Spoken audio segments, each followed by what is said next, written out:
आता आपण बेसिसिटी वरती काही क्वेश्चन बघूया. म्हणजे काम तमाम. बेसिसिटी म्हणजे काय? इलेक्ट्रॉनची डेन्सिटी वाढली पाहिजे काही करू. आता पहिल्यामध्ये बघूया 1 2 3 4 ह्याचे स्ट्रक्चरच काय आहे तर NH2 CH3 हा पहिला आहे का नाही. दुसरा काय म्हणतोय 2 CH3 येतो. तुम्हीच सांगा कुठं असणार इलेक्ट्रॉनची डेन्सिटी जास्त, पहिल्यात का दुसऱ्यात? दुसऱ्यात. सहसा इलेक्ट्रॉन डोनर म्हटलं की बेसिसिटी वाढते आणि ऍसिडिटी कमी होते. साधी गोष्ट आहे. इथं डेन्सिटी वाढली म्हणून हा 2 इज ग्रेटर दॅन 1. त्यानंतर इथं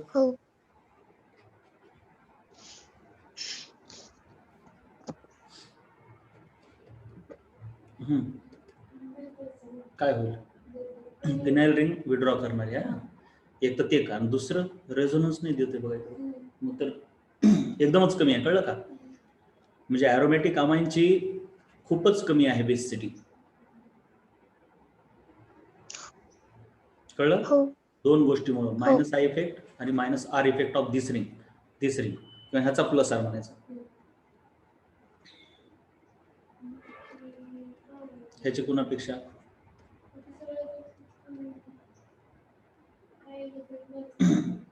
ह्या दोघात सांगा आधी, ह्या दोघात.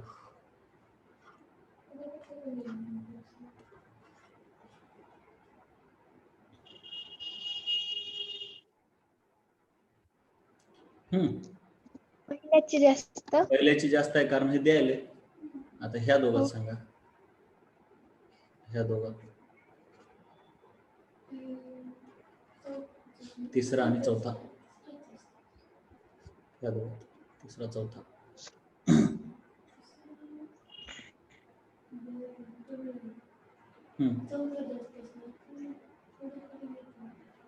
चौथ्याची जास्त. कशामुळे चौथ्याची जास्त? तिसऱ्याची का कमी?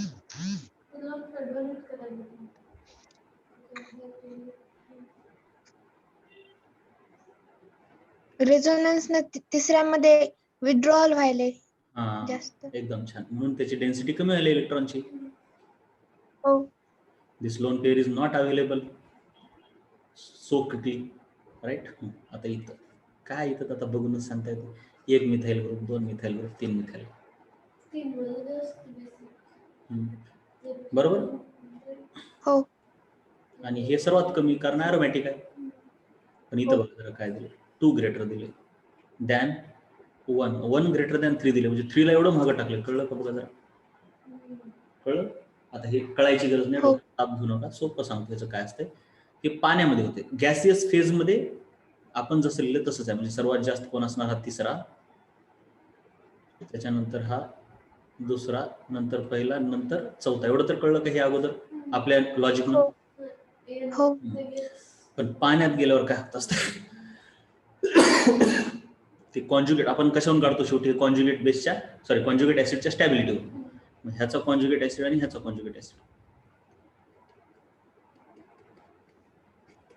कॉन्ज्युगेट ऍसिड म्हणजे H+ ऍक्सेप्ट करणार आणि ह्याचा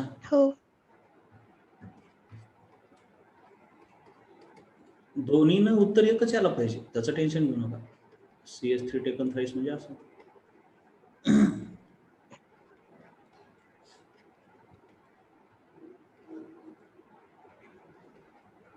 बरोबर. आता इथं खूप जण द्यायलेत म्हणून काय व्हायला, हे स्टेबल व्हायला आहे का थोडा प्लस आहे ना कॅटायन.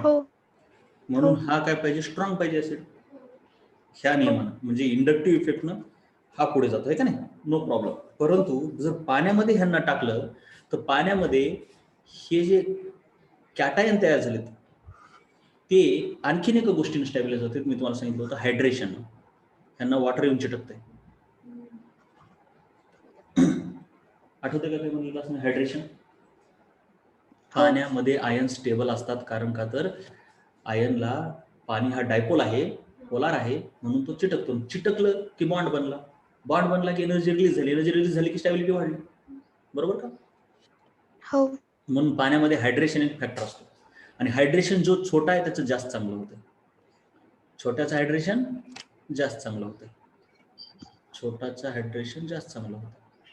पाणी जास्त जवळ येऊन चिटकलं मोठ्याचं हायड्रेशन जास्त जवळ आलं नाही पाणी, म्हणजे जेवढं जवळ येईल तेवढी एनर्जी रिलीज होते, तेवढा बॉन्ड स्ट्रॉंग होतोय का नाही. हो. म्हणून ह्याचं हायड्रेशन जास्त होते, म्हणून ह्याची स्टॅबिलिटी जास्त आहे, ह्याची स्टॅबिलिटी जास्त असल्यामुळे हे पुढे जाते. पण आता हे कॉम्प्लिकेटेड फॅक्टर आहे, पण काही सर्व ठिकाणी नाही, ते फिक्स. आता काही गोष्टी फिक्सच आहेत अशा. आता जसं की अमाइन चॅप्टर सुरू झाला की त्याच्यामध्ये स्पेशली शिकवलं जातं की गॅसियस फेजमध्ये बाबा काही टेन्शन घेऊ नका, tertiary greater than secondary greater than primary आहे गॅसियस फेजमध्ये, असंच असेल ना. टर्शरी म्हणजे हो. जेवढे जास्त मिथाइल ग्रुप आहेत तेवढे, पण पाण्यामध्ये टाकलं की जरा फिसकते, आणि तिथं काय होतंय, पाण्यामध्ये हे जर मिथाइलामाइन टाकला तर असं होतं. कोणता होता आपला, मिथाइलच होता ना. तर हे असं होतं पाण्यात, आणि इथाइलामाइन टाकला की पाण्यामध्ये त्याचं असं होतं.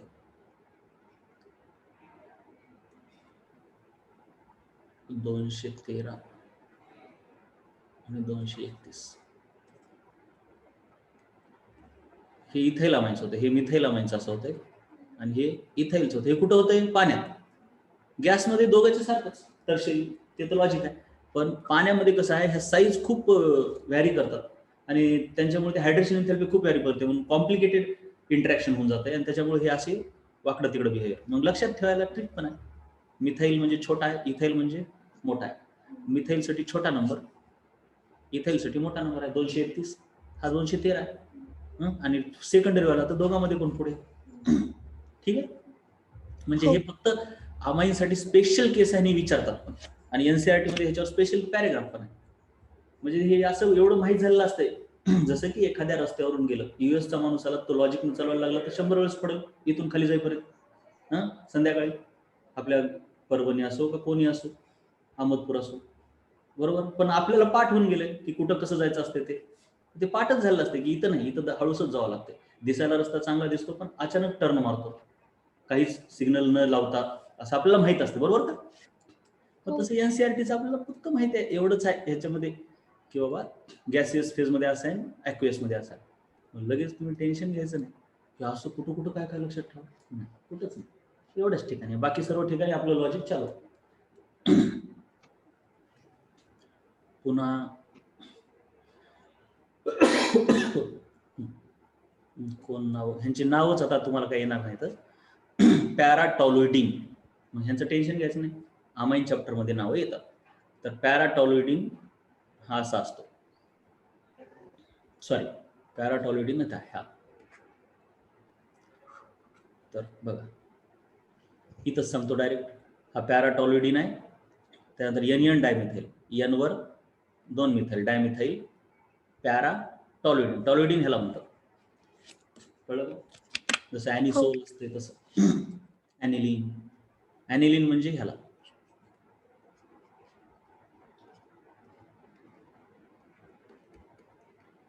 ह्याला ॲनिलिन. आणि पॅरा नायट्रो ॲनिलिन म्हणजे ॲनिलिनच्या पॅरा पोझिशन होती, काय लावायचं, NO2 लावायचं. काय लावायचं, NO2. NO2 तर खतरनाकच असते, काढून घेते सर्व. आता ह्याला ओरिजिनल म्हणून ह्याला 5 वेळ लिहूया काहीतरी आपण अशी. मग हे तर देतंय, हे पण देतंय, सर्वच द्यायलेत ना. म्हणून काय झालं, वाढलं काहीतरी 8 झालं म्हणून आपण वाढ. हे पण देणारच आहेत, पण कोण जास्त देणार आहे, हा दुसरा का पहिल्यामध्ये, दुसऱ्यामध्ये. म्हणून हा मोर ऍसिडिक आहे लावले, सॉरी बेसिक आहे, बेसिटी चालू आहे ना आपली. हो. मग ह्याची थोडी मध्यम 7, आणि ह्याची वाढेल का कमी होईल, कमी होईल. कमी होते का, NO2 ड्रॉ करायला, विड्रॉ करायला, कळलं. हो. त्याच्यानंतर आता एक छोटासा क्वेश्चन घेऊया लास्ट म्हणूनच.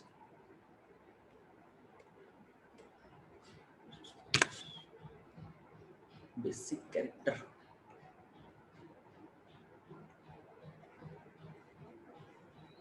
हो इथं चांगलं दिसेल एक, केली हां. अरे आहेत की बरेच आहेत, ठीकठाक आहेत. अशा टाईपचे, ठीक आहे, हे सोपं आहे. हे बघूया. हां इथं RCN आपल्याला बेसिक कॅरेक्टर बघायचं आहे का नाही. सी हो. ट्रिपल बॉन्ड एन आणि C R N double bond C. R R म्हणजे हे कार्बन असतो, काहीच नाही. कार्बन सोबत बॉन्डिंग बदललं आहे, single bond, double bond, triple bond. तर साधी गोष्ट आहे, हा इलेक्ट्रोनिगेटिव्ह आहे म्हणून हा जास्त ओढणार, म्हणून डेन्सिटी कमी होणार. असं कळलं का? म्हणजे इथे इलेक्ट्रोनिगेटिव्हिटीचा विचार करायचा आहे, कळलं? हो. म्हणजे हे sp3 हे असं आहे ना त्याच्यावरून. मग हा ओढून घेतो म्हटल्यावर इथली डेन्सिटी कमी. हो. बस एवढंच आहे, बाकी काही नाही. म्हणून हा सर्वात कमी बेसिक, हा मध्यम आणि हा सर्वात जास्त. कळलं? हो. त्याच्यानंतर ह्याची काही गरज नाही. इथं बघूया चला काय C2H5. C2H5 म्हणजे असं, आणि याच्यात कसं आहे 3 बाबा. हे तर कोण जास्तच नाही, ह्या दोघांच सांगा, जाऊ दे.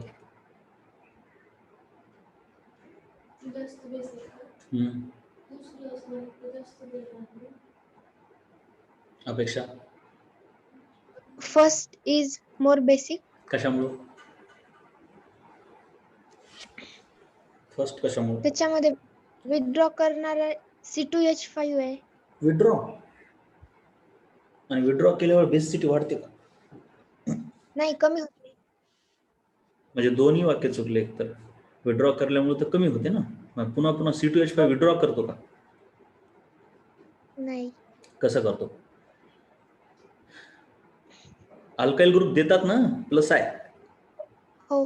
आणि जेवढे जास्त अल्काइल ग्रुप तेवढा जास्त प्लस आहे इफेक्ट. जेवढा मोठा अल्काइल ग्रुप तेवढा जास्त प्लस आहे इफेक्ट. हो. मग सांग आता दुसऱ्याचं. पहिल्या आणि दुसऱ्यामध्ये. दुसऱ्यामध्ये डोनर जास्त आहे. दुसऱ्यामध्ये डोनर जास्त आहे, तर खूप जास्त आहे. 3 प्रोपाईल ग्रुप ते पण आहे. इथं तर एकच इथाइल आहे. इथं प्रोपाईल एकच असलं असतं तरी पुढे गेलं असतं. इथं 3 प्रोपाईल आहे. त्याच्यानंतर इथं सांग. डोनर आता जास्त आहे, त्याच्यामुळे बेसिसिटी वाढते. दुसऱ्याची बेसिसिटी जास्त आहे, ठीक आहे. हो. दुसऱ्याची जास्त आहे, परंतु आता हे कसं आहे, हे ॲनायन ऑफ प्रायमरी अमाइन वगैरे दिलंय, म्हणजे ते हायड्रेशनचा विचार केलाय, पण आपण काय डोक्याला ताप घ्यायचा नाही. ते कळलं? हायड्रेशनचं काही आता इथं नाही होऊ शकत. 4 greater than 1 greater than 2 त्यांनी 1 greater than 2 म्हणूच शकत नाही कोणत्याच अवस्थेत. आणि 4 सर्वात जास्त कशामुळे म्हटलं ते बघूया, कारण ह्याच्यावर एकदम निगेटिव्ह चार्ज झालाय. कळलं का? CH3 NH आणि म्हणजे असं असते अमाइन अगोदर, हे असं असं असा होता एखादा अमाइन. मग एन वरती प्लस चार्ज झाला म्हणजे मायनस चार्ज झाला, म्हणजे काय झालंय, ह्यानं इथले इलेक्ट्रॉन ओढून घेतले. कळलं का? आणि ह्याला काढून टाकले, आणि म्हणून ह्याच्यावर -1 चार्ज झालाय. आणि ह्याला मग सोडियम एक बाजून कॅटायन. पण ते काय ह्याला स्ट्रक्चरली फरक पडत नाही. मेनली ह्याच्यावर डेन्सिटी खूप वाढली, कारण ह्यानं कुणाचे तर चोरून पण घेतले. लोन पेअर तर आहे, लोन पेअरमुळे आहे का मायनस चार्ज? नाही, ते लोन पेअर तर आहेच त्याच्याकडे, पुन्हा आणखीन कुणाच तर मायनस चोरून घेतला, म्हणून हे खूप जास्त बेसिक झालंय का नाही. हो. आणि हा कमी का सांगा बरं? ह्याला सर्वात कमी दिले कशामुळे? ह्याला सर्वात कमी दिले, हे बघा, तिसऱ्याला सर्वात कमी ठेवलं.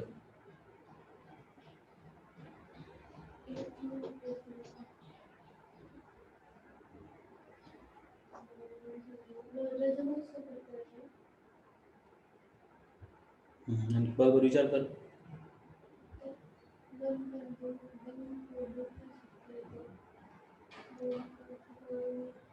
डबल बॉन्ड, सिंगल बॉन्ड आणि लोन पेअरचा रेझोनन्स होतो. Very good, very good. आणि म्हणून डेन्सिटी कमी व्हायला याच्यावरची.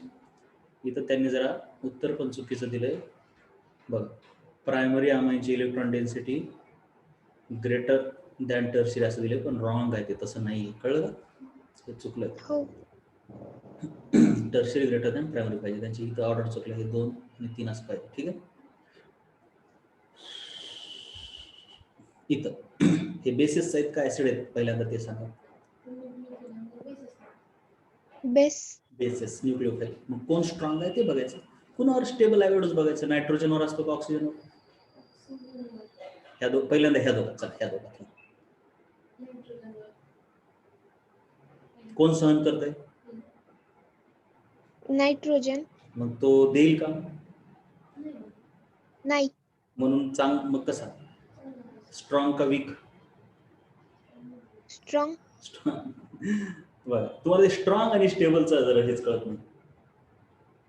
ज्याला सहन होतंय चार्ज, नायट्रोजनला सहन होतं म्हणजे तो देत नाही, सहन होते म्हणजे त्यालाच पाहिजे, उलट इलेक्ट्रॉनिटी जास्त आहे. मग देत नाही म्हणजे तो रिॲक्टिव्ह नाही.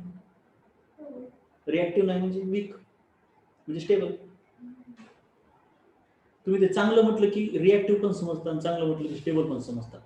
कुठं कसं काय चांगलं पाहिजे, कुठं चांगल्याचा अर्थ स्टेबल होतो तर कुठं चांगल्याचा अर्थ रिॲक्टिव्ह होतो. मोस्ट ऑफ द टाइम चांगल्याचा अर्थ रिॲक्टिव्ह होतो केमिस्ट्री, परंतु बऱ्याच वेळेस स्टेबल पण असतं.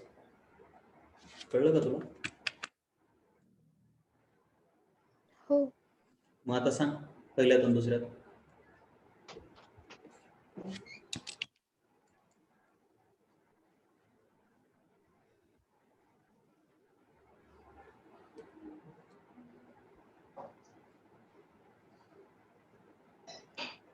नायट्रोजन सहन करतो त्याच्यामुळे तो स्टेबल. तो स्टेबल आहे म्हणून वीक का स्ट्रॉंग? वीक. वीक. स्टेबल म्हणजे वीक. कळलं? हो. म्हणजे हो. So 2 is stronger than 1. आता 2 आणि 3 मध्ये ऑक्सिजन सहन करतो. बरोबर. हो. ह्या दोघांमध्ये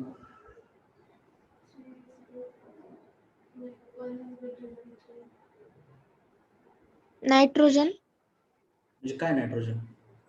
नायट्रोजन सहन करतो. आबा इलेक्ट्रोनिगेटिव्हिटी ऑर्डर विसरली.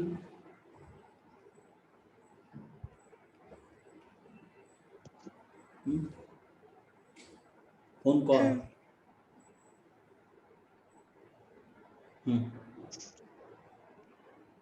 पाचवा नाही, ह्या दोघात ह्या दोघात त्या दोघांमध्ये ऑक्सिजन सहन करतो म्हणजे कसा? Weak. Weak. So 1 is greater than 3. ह्याच्यावरून काय ऑर्डर येईल? सर्वात ग्रेटर कोण आहे? 2. नंतर 1. नंतर 3. त्याच्यानंतर तिसऱ्यात आणि चौथ्यात सांग. हे सांगा.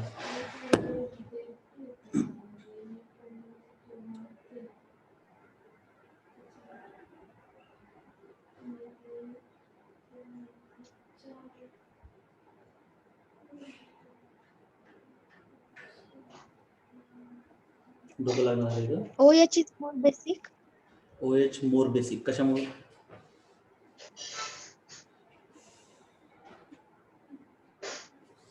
म्हणजे आपल्याला वाटतंय माहिती आहे OH बेस मध्ये असतात म्हणून वाटतंय असं, पण तसं स्ट्रक्चर काढा ना प्रॉपरली असं. आता बघा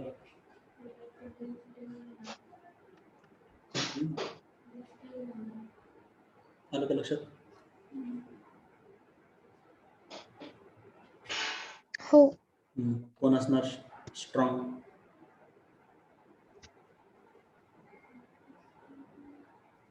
OH. कशामुळे? तर स्ट्रॉंग म्हणजे काय की डेन्सिटी कशी पाहिजे त्याच्याकडे? ऑक्सिजन म्हणजे ऑक्सिजनच देणार आहे. OR स्ट्रॉंग आहे. OR स्ट्रॉंग आहे कारण त्याच्यावरती ह्या R मुळे डेन्सिटी वाढायला. हो. कळलं का? So 4 is stronger than 3.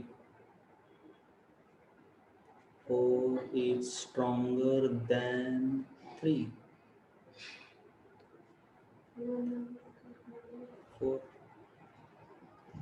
4 हा 1 आणि 2 पेक्षा नाही, कारण इथं नायट्रोजन आणि कार्बन आहे जे की तेवढं सहन करत नाही, ते लवकर देतात ऑक्सिजन पेक्षा. कळलं? हो. त्याच्यानंतर हा R म्हणजे C असलं काहीतरी असते, म्हणजे सिंगल बॉन्डेड का आपलं हे म्हणजे हे डबल ट्रिपल बॉन्ड केलेला नसतो R म्हटल्यावर. सर्वात पहिले R ला ह्याच्यासोबत कम्पेअर करायला होतं डायरेक्ट, हेच बरं पडत आहे ना, दोन्हीकडे कार्बन आहे. सांग बेटा 2 आणि 5 मध्ये कोण सहन करते ते आधी बघ.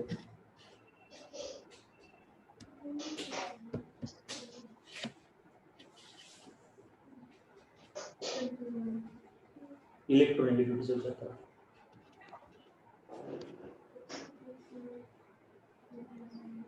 अपेक्षा इलेक्ट्रोनेगेटिव्हिटीचा विचार. दुसरा सहन करतो कारण ह्याची इलेक्ट्रोनेगेटिव्हिटी जास्त आहे ना. कार्बन sp कार्बन आहे. मग सहन करतो. मग सहन करतो म्हणजे स्टेबल का अनस्टेबल?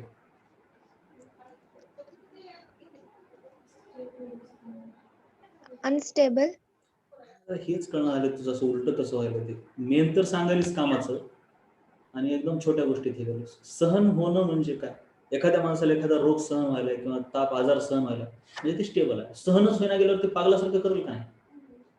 हो. सहन होणं, तुला समजा तुझी दररोजची कंडिशन सहन झाली की तू मस्त राहतेस. आणि सहन व्हायला गेल्यावर कुणासंग भांडणं करतेस असंच का? भांडणं म्हणजे रिॲक्टिव्ह. मग ते असं जे बेसिक लँग्वेजच्या गोष्टी आहेत भाषाच्या, आपल्या दररोजच्या जीवनातली भाषा म्हणतो आपण, त्याच्यावर तुमचं कमांड असू द्या. स्टेबल म्हणजे काय, स्ट्रॉंग म्हणजे काय. मग तूच सांगायला सहन होते तर मग सहन होते म्हणल्यावर तो स्टेबल झाला ना. हो. का कन्फ्युजन आहे? नाही कळाल. मग हा स्टेबल असणार.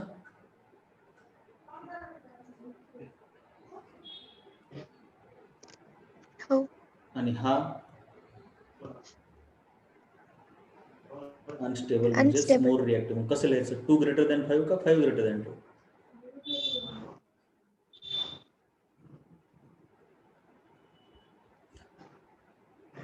कारण आपण ऑर्डर कशाची लिहिलो? स्टॅबिलिटीची ऑर्डर लिहिलो का स्ट्रॉंग बेसिसिटीची? स्ट्रॉंग ची लिहिलो. स्ट्रॉंग बेसिसिटी ती विसरू नका. स्टॅबिलिटी म्हटल्यावर हा स्टेबल आहे म्हणून 2 greater than 5 असं होईल स्टेबल म्हटल्यावर. पण आपण स्ट्रॉंगची लिहिलो म्हणून 5 greater than 2. आणि कधी कधी आपण कॉन्ज्युगेट काढतो, कधी कधी कॉन्ज्युगेट न काढताच विचार करतो. आता इथं कॉन्ज्युगेट नाही काढले आपण, डायरेक्ट विचार केला. कळलं का? हो. हे 5. आता ह्याचं बघायचं. सर्वात पहिले स्ट्रक्चर काढ. कसं वाटतं स्ट्रक्चर बघितल्याबरोबर? रेझोनन्स आहे. हा बस. सर्वात मेन कार्बोक्सिलिक ऍसिड म्हटलं की पहिल्यांदा कार्बोक्सिलिक ऍसिड म्हटलं की रेझोनन्सनं स्टेबल आहे. हायली स्टेबल आहे. सर्वांपेक्षा स्टेबल हा. एक तर ऑक्सिजन आहे, ते स्वतः सहन करतो. तसं तर ऑक्सिजन इथे आहे, इथे आहे, पण यांच्यापेक्षा मग बेटर ह्याच्यात काय आहे?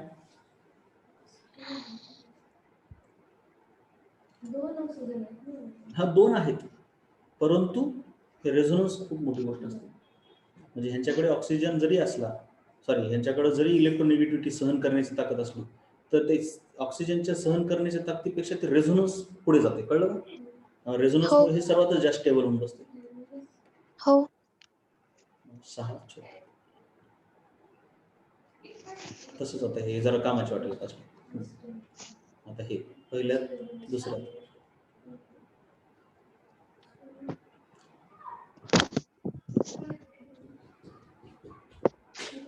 First is more basic.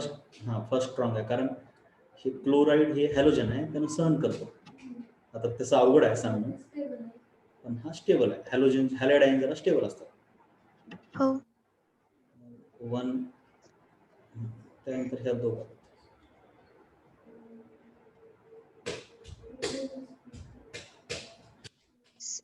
Second is more basic. सहन कुणाला होतंय? क्लोरीनला. क्लोरीनला सहन होतंय म्हणजे तो स्टेबल, म्हणजे तो वीक, म्हणजे हा वीक. कळलं का? क्लोरीन वीक आहे. कळलं? हो. त्याच्यानंतर ह्या दोघात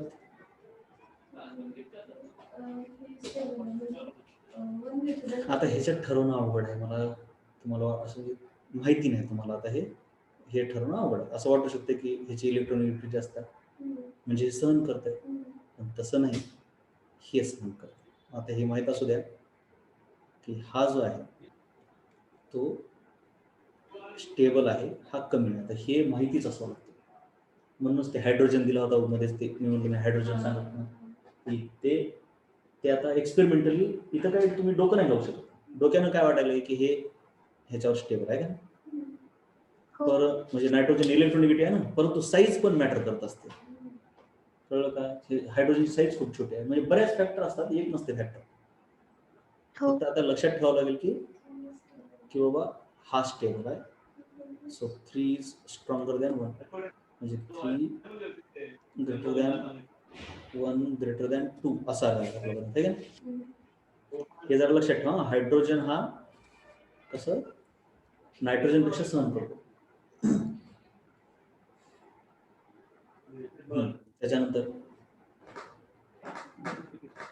त्याच्यानंतर कोण आहे? हा ऑक्सिजन स्टेबल आहे नायट्रोजन पेक्षा. हो म्हणजे हा आणखीन याच्यापेक्षाही कारण हा स्टेबल आहे. नाही, ह्याच्यापेक्षा हा स्टेबल असायला पाहिजे, कारण ऑक्सिजन मोर इलेक्ट्रोनेगेटिव्ह आहे. हो असंच वाटायला, बट तसं नाही आहे बाबा. आता हे ठरवणं अवघड आहे, पुन्हा ठरवणं अवघड आहे. मग आता अशा वेळेस जरा जास्तच ठरवणं अवघड चाललं, कळलं. मग अशा वेळेस काय करायचं, आता बेसिक कॅरेक्टर बघायचे ना आपल्याला. कधी कधी डोक्यानं लागत नाही, मग काय करायचे, यांचे कॉन्ज्युगेट ऍसिड करायचे. असंच का उलटे करता येईल ना. त्याचा कॉन्ज्युगेट ऍसिड म्हणजे ह्याच्यात H+ ऍड करायचा, हो त्यात H+ ऍड केल्यावर HCl होईल. त्याच्यानंतर NH3 होईल. त्याच्यानंतर RCOH आणि त्याच्यानंतर अल्कोहोल. आता आपल्याला माहिती आहे ROH ऍसिडिटी कशी आहे, सर्वात जास्त ऍसिडिक कोण आहे, त्याच्यानंतर कोण आहे, हो हा, त्याच्यानंतर हा, त्याच्यानंतर हा, हो अल्कोहोल. आता ते अवघड आहे, हायड्रोजन आहे का अल्कोहोल म्हणजे आपल्याला माहितीच नाही, ते असं आहे. ते म्हणजे पाठच करावं लागेल. ते मी सांगतो तुम्हाला आता, सांगतो कसं ते. आता म्हणजे काय, हा कसा दिला त्यांनी, बेसिक मोर दिला, म्हणजे ऍसिडिक कमी असणार, म्हणजे कमी ऍसिडिक आहे हा. म्हणजे हा 3, 2 नंबर सगळ्यात कमी आहे, ठीक आहे. 3 नंबरला कोण आहे, 4 आणि हे 5 असं आहे. म्हणजे ऍसिडच्या बाबतीत आपण ते मागं घेतली होती ऑर्डर, पण हे मी घेतलं नाही मध्येच, ते राहू द्या म्हणलं, याचं हे काम नाही. पण आता माहीत असू द्या, कसं माहीत असू द्या, HCl, मग कार्बोक्सिलिक ऍसिड हे तर माहितीच आहे, ऍसिड आहे. मग त्याच्यानंतर मग अल्कोहोल, नंतर हायड्रोजन. हा वॉटर इथे येते, अल्कोहोलच्या आधीमध्येच वॉटर आहे, म्हणजे मग त्याचा OH- येतो, त्याचा कॉन्ज्युगेट बेस OH- येतो. कळायला का अपेक्षा? हो हे अल्कोहोल, म्हणजे मी ती ऑर्डर लिहूनच दिली आहे ऑलरेडी, फक्त त्याच्यामध्ये हायड्रोजन एक टाकून द्यायचं ऑर्डरमध्ये. कुठं टाकून द्यायचं, अल्कोहोल आणि अमोनियाच्या मध्ये. मला वाटतं आपण कशी ऑर्डर लिहिली, इथून एवढी लिहिली आहे. त्याच्यानंतर हायड्रोजन आणि अमोनिया टाका, हायड्रोजन, कळलं. हो मग आता हा सर्वात स्ट्रॉंग ऍसिड आहे, म्हणजे ह्याचा बेस सर्वात वीक असणार, म्हणजे हा सर्वात वीक, 2 हा सर्वात वीक.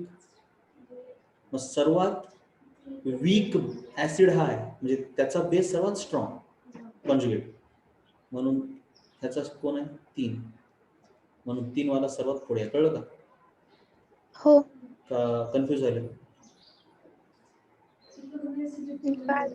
कळलं.